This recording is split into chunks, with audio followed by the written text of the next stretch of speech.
Hello, beautiful, courageous human. Welcome to the Sophrosyne Way podcast. I'm your host, Savannah Wishart, inviting you to walk the path of the Sophrosyne Way with me. Consider this your space to explore where ancient wisdom meets modern empowerment. I draw inspiration from the Greek concept and goddess that represents Sophrosyne, which is essentially a healthy state of mind characterized by self-control, moderation, and a deep awareness of one's true self, resulting in true happiness and contentment. I hesitate to say happiness because happiness is often fleeting, whereas contentment is a steady thread, a pulse of consistency that we usually have control over choosing to feel into. In each episode, I'm going to be diving into the beautiful contradictions of the human experience.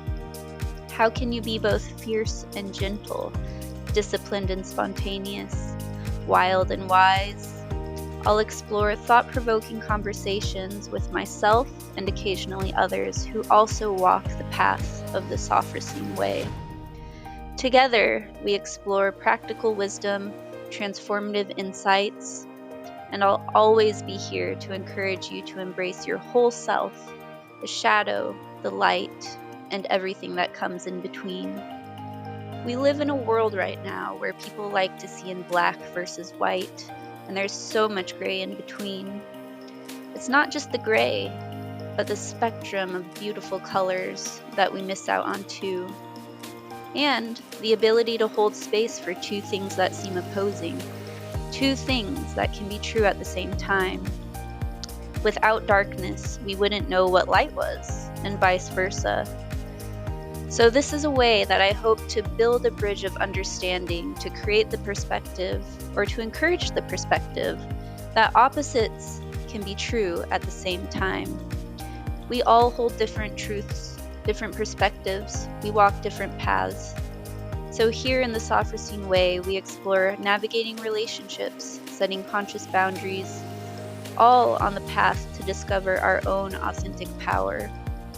Here we are to challenge conventional self-help narratives, looking at ourselves as being perfectly whole and not trying to fix what is broken, because you, my friend, you are not broken. This is about coming home to who you've always been. Whether you're seeking deeper self-connection or looking to embrace your whole self, your place is here. This is where wisdom meets wildness, and too much becomes exactly enough. Welcome to the path of the Sophrosyne Way. Without further ado, welcome. This is an experiment for me, a long time coming, and if you're listening, I'm so glad that you're here, and I'm very excited to be finally taking a step down this path of a solo podcast.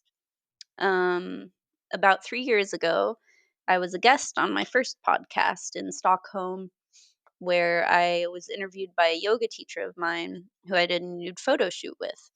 And so we talked about nakedness and her experience being naked on camera and what that was like, and the backstory of my journey in creating self portraits as a healing process from an abusive relationship and finding my way using nakedness as a tool for healing and empowerment.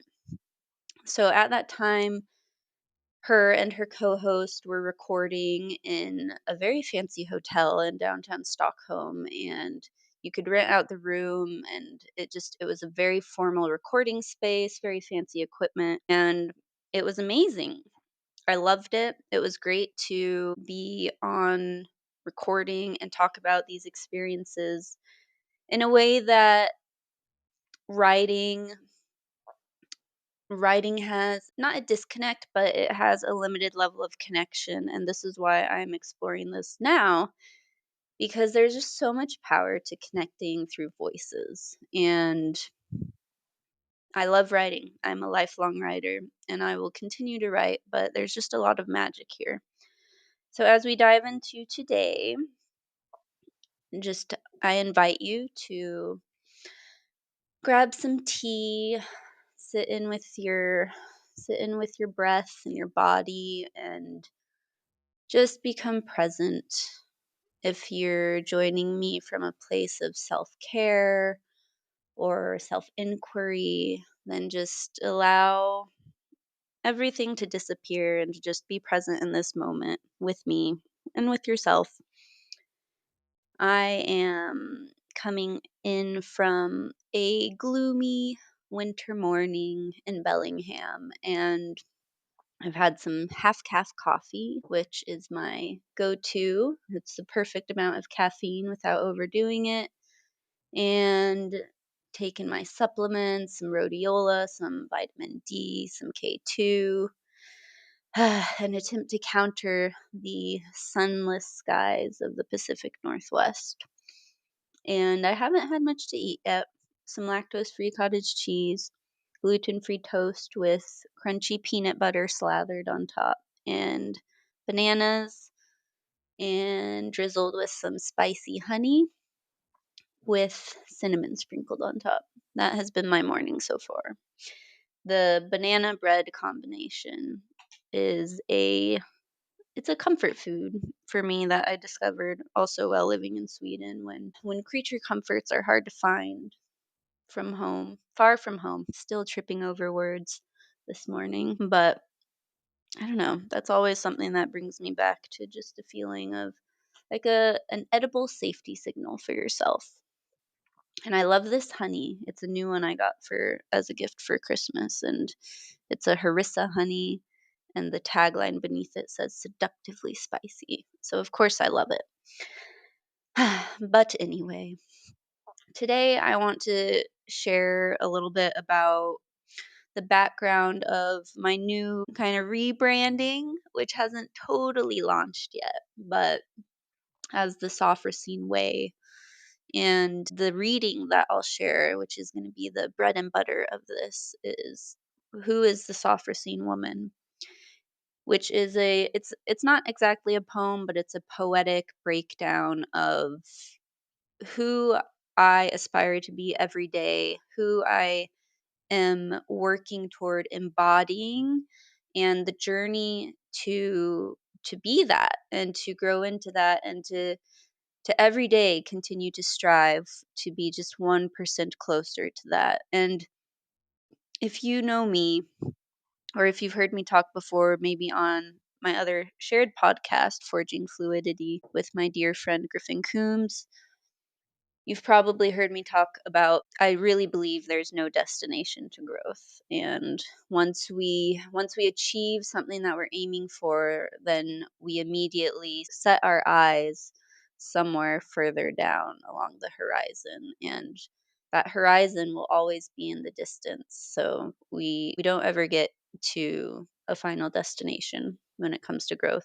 or anything for that matter. The world continues to expand and we become more resilient, we have a stronger foundation, and we can set more challenging goals for ourselves from there. So, the path of the Sophrosyne woman is not one that has a pot of gold at the end of it. The pot of gold is the steps that we take along the journey. And I will say as well, this is not woman specific. This can apply to anybody.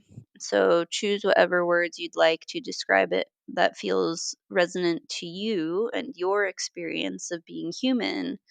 But this is my experience and my experience as a woman. And I hope that's not controversial. I think that women have come a long way in demanding equal treatment and a voice in arenas where they have been stifled for a long time, and we have progress that we need to continue to make in that direction. And the only way to do that is to be proud of being a woman and to continue to use that word to describe our experience as a human.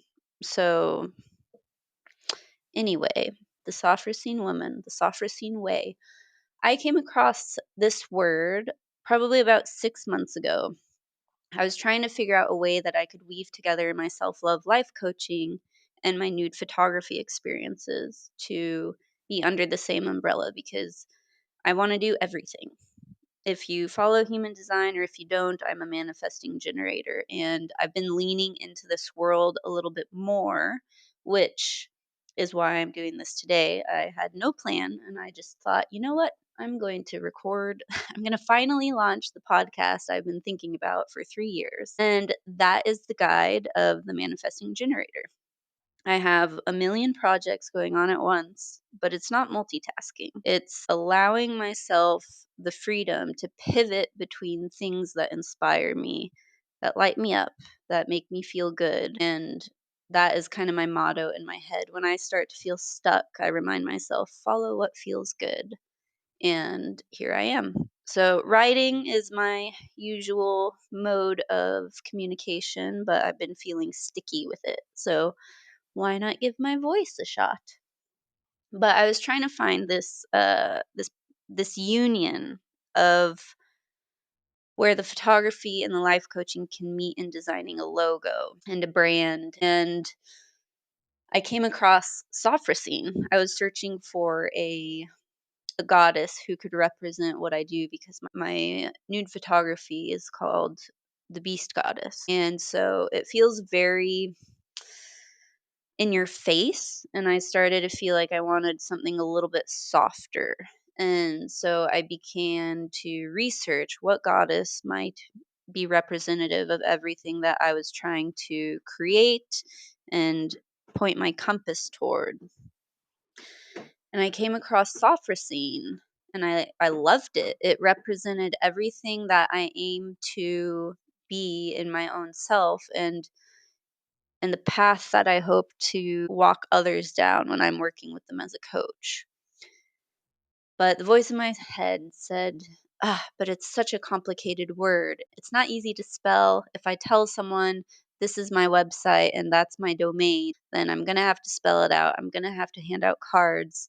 It's not simple. It is a mouthful.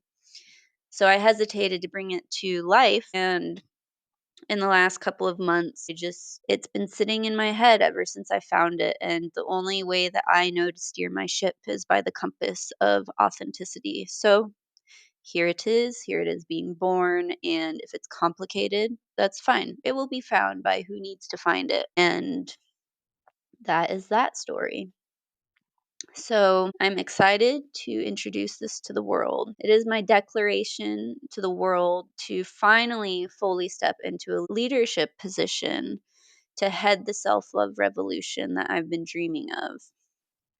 So that journey in itself has been a significant one because I've done a bunch of coaching certifications and I've always found it easier to sell someone else's methodology than to create and sell my own. And if you have a familiar experience with imposter syndrome, I'm sure that sounds familiar to you. But I always thought, "Oh, I need to sell someone else's program and I can teach someone else's program because why would anyone want to be like me?" And I don't know. It's funny to say and it sounds I still feel like a cringy feeling when I say that out loud because it does sound very egotistical when you say it out loud.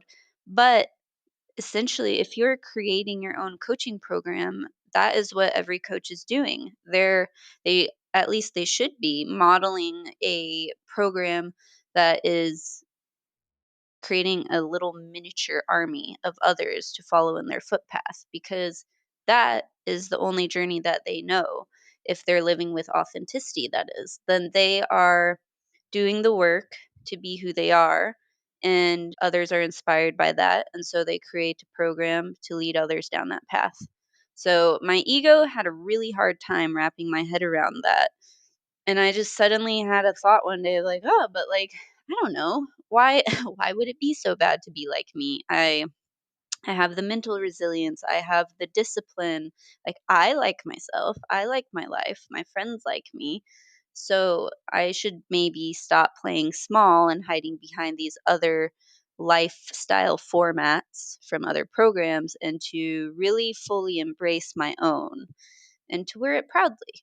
So here we are. Here we are with the Sophrosyne Way.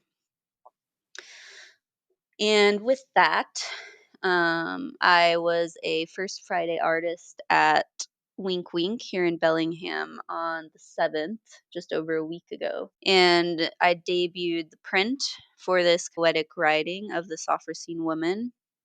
And I love it. It's not someone that I will ever look at and be like, yes, I've achieved this. As I said before, there will always be a journey. But these words remind me of my own personal journey that I navigate every day and the experiences that honed my character to get me where I'm at today. So if any of this resonates with you, I would love to hear about your own journey. And without further ado, I will dive into the Sophrosyne Woman. The Sophrosyne Woman isn't just walking her path. She's dancing between worlds. She's the untamed spirit who's learned to channel her fire rather than extinguish it, the one who knows that true power lives in the space between primal force and divine wisdom. She's done with the endless cycle of fixing and shrinking. She's remembering that her wholeness includes both thunder and whispers, both raw instinct and sacred knowing.